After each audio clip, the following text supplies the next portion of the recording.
Գյորջյան Կասկադ 60 ամիս փուլային վճարում բազմաթիվ առավելություններ։ Պատվարժան դատարան մեր հանրային մեղադրողը այս գործի շրջանակներում անդրադարձ կատարեց հիմնավոր կասկածին եւ ասաց, որ դատարանը կարիք չունի դրան ներդառնալու։ Ես կարծում եմ կարիք ունի, որովհետեւ հենց այնպես չի նաև մեղադրողը նշում, որ դրա կարիքը չկա, որովհետեւ ակնհայտ է, որ այդ հիմնավոր կասկածը գոյություն չունի։ Իրենց համարել է դա բաց, որ այդ հիմնավոր կասկածը գոյություն չունի, եթե հիմնավոր կասկածը գոյություն ունենար, ապա այս նախաձեռնությունները ավելի արագ պետք է տեղի ունենային, նույն հանրային քրեական հետապնդում սկսելը, բարդ նախաձեռնելը եւ այլն եւ այլն։ Բայց ինչ է տեղի ունեցել, ես պետք է պատմեմ, նաեւ հանրությունը դրան տեղյակ լինի, որ առաջին իսկ օրվանից, երբ պարոն Ղուկասյանն մուտք է գործել Գյումրի քաղաքապետարան, դուրը դեռ չբացած իր աշխատասենյակի, փաստացի իր նկատմամբ արդեն իսկ օպերատիվ հետախուզական միջոցառումներ են համալիր սկսվել։ Նույնիսկ պարոն Ղուկասյանը դեռ չստանալով, չընդունելով, անձնակազմի հետ ծանոթանալով, չստանալով էլեկտրոնային ստորագրությունը եւ այլ գործառույթներ մեջ չմտնելով, այս վարույթն իրականացնող մարմնին ենթակա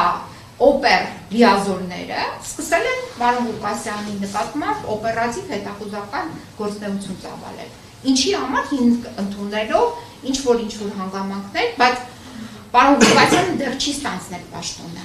Այսինքն ակնհայտ է այդ իսկ օրվանից, որ սկսվել է պատվիրված քաղաքական հետապնդում եւ այս բոլոր գործընթացները մենք դիտարկում ենք եւ նաեւ դատարանը պետք է դիտարկի հենց այդ տիրույթում, որ եղել է քաղաքական պատվեր, իջեցվել է քաղաքական պատվեր։ Եթե չիջեցվեր, ապա ձեր այս օպերը այսպիսի գրություն չէր գրիլ, միջնորդություն, ես հիմա պետք է ընթերցեմ, ուրեմն ամսի 21-ին պարոն Ղուկասյանը ընտրվել է 2025 թվականի ապրիլի 21-ին ընտրվել է Գյումրի քաղաքապետ, հաջորդ օրը փորձել է գալ ինչ-որ ծանոթանալ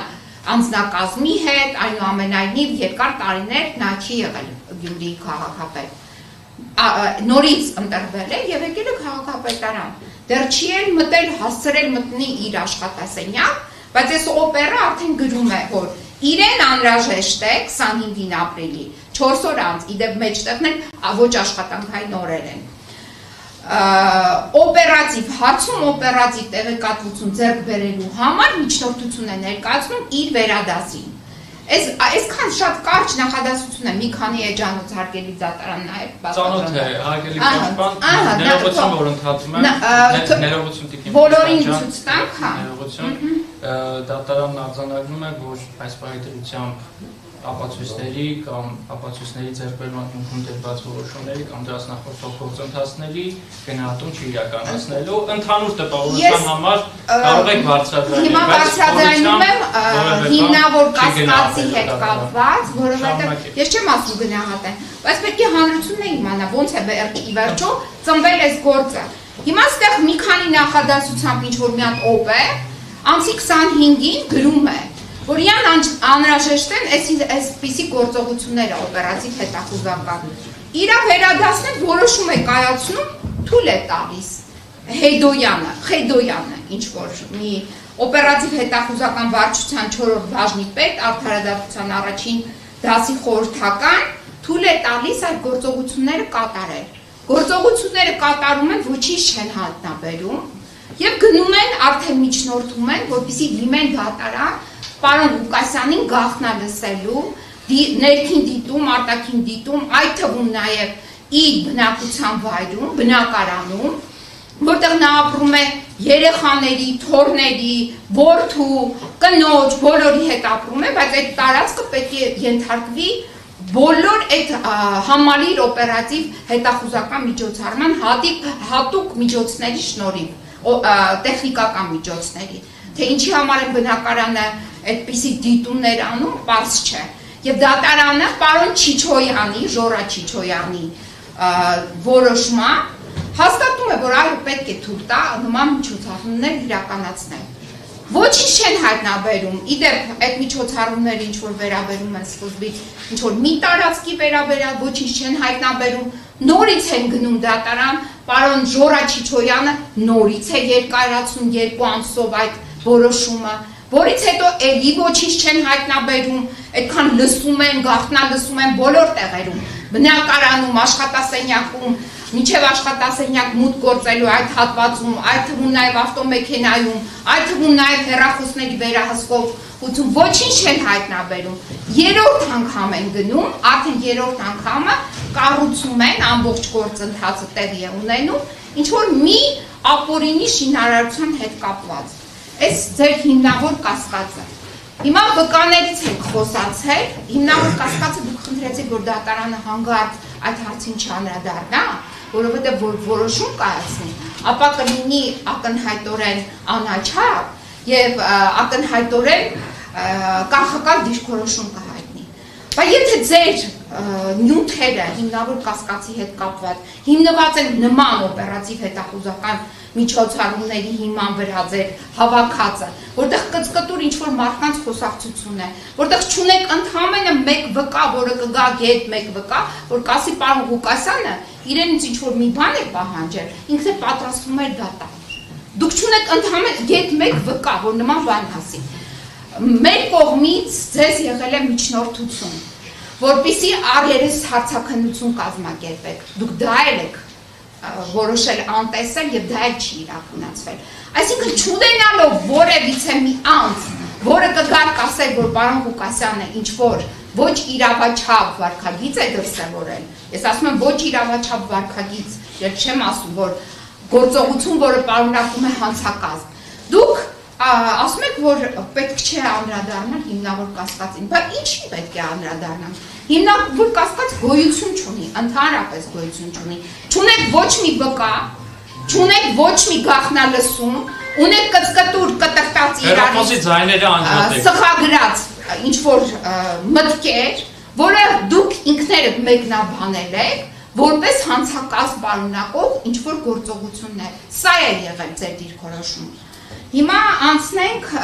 մնացած բոլոր այն կետերին, որը նշեց մեր հարգարժան մեղադրողը։ Ուրեմն ներեցեք էլի, այս մեղադրանքը, որը ներկայացրել եք մի անձի, ով, գիտեք, Հայաստանի Հանրապետությունում մենք նման քաղաքացի, ես միայն գիտեմ պարոն Ղուկասյանին, որ կարող էր կառուցել, վերակառուցել, նորից կառուցել Սուրբ ամենափրկիչ եկեղեցին եւ մտածել, որ ռիսկերը գոյություն ունեն, որ կարող է այդ ռիսկերը բոլորը պահպանված են, որ 2 ամիս պահել եք ԱԱԾ-ում, որ այդ ռիսկերը դեռ պահպանվում են մի մարդու նկատմամբ, ով այդպիսի գործողություններ եւ արարքներ է արել եւ քաղաքի եւ ազգի համար, որը դուք ըստ ձեզ ռիսկեր կան, որ կարող է թաքնվել, ռիսկեր կան, որ կարող է ինչ-որ ում նկատմամբ պետք է պարոն Ղուկասյանը, օրինակ ճնշում գործադրի որպես վկա, եթե դուք վկա չունեք։ Օրինակ վկա չկա, որպեսզի այդ պարոն Ղուկասյանը այդ վկայի նկատմամբ ինչ-որ մի բան գործադրի։ Եթե դուք այդ վկան չունեք, ում նկատմամբ պետք է գործադրել։ Հաջորդը, պարոն Ղուկասյանը այդ ռիսկերը, որ դուք ասում եք պահպանված են, ուր պետք է գնա, եւ նա ինքը այս պահի դրությամբ Գյումրիի քաղաքապետն է ընտրված։ Եվ ընտրված է 2 մակարդակով։ Այսինքն միասնական ընտրված քաղաքապետն է, բոլոր խմբերի կողմից ընտրված քաղաքապետն է, բոլոր ընդդիմադիր խմբերի կողմից ընտրված քաղաքապետն է։ Ուր պետք է գնա իր քաղաքից, այսքան ժամանակ, որ ոչ միտեղ չի բացակայել, ուր պետք է գնա, այդ ռիսկերը ինչի մասին են։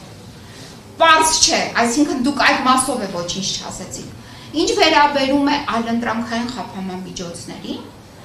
ներեցեք էլի, ամսի 21-ին հոկտեմբերի, դուք ինքներդ էիք ընտրել, այսինքն բոլոր խափանամիջոցներին դիմել էիք, որպեսզի պարոն Ղուկասյանը չկարողանար պաշտոնավարել, փակեցիք, որոշում կայացրեցիք 2 ամսով կալանավորելու։ Հանիրավի, հիմա ես կանդրադառնամ, որ անդադ վերաքննիչ դատարան էիք ցիտում։ Հանիրավի պարոն Ղուկասյանին տարավ փակեցիք ձեր ղեկավարը չի, բայց չգիտեմ ում ղեկավարն է, այն վարչապետի պաշտոնը զբաղեցնող անձը, որ ասում էր բոլորին տանելու եմ, գցելու եմ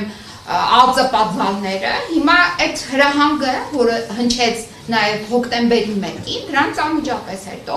սկսեցիք գործել, կարել, ձևել, կարկատել եւ այլն։ Գտնվեց պարոն Ղուկասյանը շուրջ 2 ամիս ածը այդ պատվալ չասեմ, չգիտեմ ինչ ասեմ դրա անունը։ Համենայն դեպս շարունակում է մնալ այդ ածն, որը պետք է իհարկե վերանա։ Այնտեղ պահեցիք,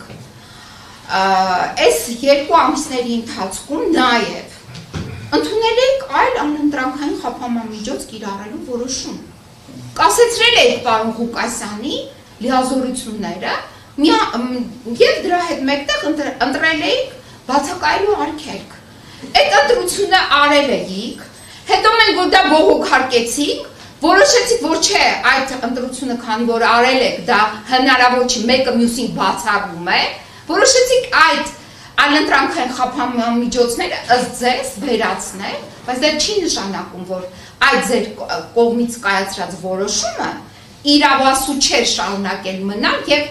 այդ որոշման ներքո կալանքը բացառվում էր, որովհետեւ դուք եք ընտրել, չի կարող լինել եւ կալանք եւ այլընտրանքային խափանամիջոց։ Մենք ունեցել ենք այս իրավիճակը եւ շարունակում ենք ունենալ այս իրավիճակը, որովհետեւ ամսի 21-ից հոկտեմբերի պաշտոնավարման կասեցումը, եթե Ես բոլորը կնշեմ։ Չէ, որ Ես հասկանում եմ, որ ես ասեցի, որ վերացրել է։ Հիմա բայց մինչև նոյեմբերի 3, այսինքն 2 խափանամիջոց կարող էր ունենալ մարդը եւ ունենալ ծայրահեղը, մենք հիմա իրավաբաններ ենք, չի կարող լինել եւ կալանք, այսինքն հոկտեմբերի 21-ից մինչև առնվազն ձեր ասած այդ վերացումը, կալանքը եղել է ապօրինի ակնհայտորեն, չեմ ասում ընդհանրապես։ Հիմա ինչ վերաբերում եք վերաքննիչ դատարանին։ Ուրեմն վերաքննիչ դատարանի որոշումը այս պահին բողոքարկվում է Վճռաբեկ դատարանում։ Եվ մենք չգիտենք, այսինքն այդ որոշումը ուժի մեջ չի մտել։ Այնպես չէ, որ դուք անդադ ցիտում եք, որ վերաքննիչը չի վերացրել եւ այլն։ Իսկ ինչ վերաբերում է հակակոռուպցիոն դատարանի առաջին այս ածանի նիստին, որը ղեկավարեց եւ նախագահեց Վարդգես Սարգսյանը, այդ որոշումը չի պարունակում բացարձակ որևիցե հիմնավորում, ոչ հիմնավոր կասկածի հետ կապված։ Դեռ ավելին, նույնիսկ այդ Չիչոյանի որոշումը, այդ դատավորը, որը այդ որոշումը կայացրեց, պարոն Ղուկասյանին 2 ամսով կալանավորելու, նույնիսկ այդ դատարանի որոշման հետ ծանոթ չէ, Չիչոյանի որոշման հետ ծանոթ չէ։ Ինչի հիման վրա էր որոշում կալանք տալ։ Եթե նույնիսկ չգիտեր Չիչոյանը ինչի հիման վրա է տվել այդ գաղտնալսումների որոշումը։ Այսինքն ոչ մի փաստաթուղթ, ոչ մի տվյալ, ոչ մի փաստական հանգամանք չքննելով, պարոն Վարդգես Սարգսյանը այդ որոշումը կայացրել։ Նույնիսկ չի անդրադարձ կատարել պարոն Ղուկասյանի անձին, անձ, որը Հայաստանի Հանրապետության երկրորդ քաղաքի քաղաքապետն է, բացի այդ, որ երկրորդ քաղաքի քաղաքապետն է, աշխարհաքաղաքական նշանակության քաղաքի քաղաքապետն է, որտեղ առկա է աշխարհաքաղաքական ներկայություն։ Այսինքն այս պարագայում, որ մարդը ընտրվել է քաղաքի քաղաքապետ, ընդդիմությունից, քաղաքական պատվերը, որը իջեցված է եղել, այս ամենի ներքո դուք այդ բաները հաշվի չեք առնում, ընդհանուր դուք, ինչի չեք հետազոտել վարչապետի պաշտոնը զբաղեցնող անձի հայտարարությունը սպառնալիք, որը հնչել էր հոկտեմբերի 1-ին։ Մենք այդ մասին ձեզ դիմել ենք, բազմաթիվ բողոքներ ենք ներկայացրել այդ մասին, ինչու չեք անդրադարձել։ Հերքեիք, ասեք ոչ, մենք քննել ենք Նիկոլ Փաշինյանին, ինքը կապ չունի ձեր գործի հետ։ Չեք քննել։ Բա մի հատ Նիկոլ Փաշինյանին քննեիք, հարցաքննեիք։ Մի հատ մեր առերես հարցաքննություն կազմակերպեիք մեր հետ։ Պարոն Ղուկասյանի հետ առերես հարցաքննություն կազմակերպեիք, ինչ էր բղավում ազգային ժողովի ամբիոնից, չեք կատարել։ Իսկ ինչ նորից եմ ասում, ինչ վերաբերում է վերաքննիչ դատարանի որոշումը բողոքարկվում է այսօր Վճռաբեկ դատարանում։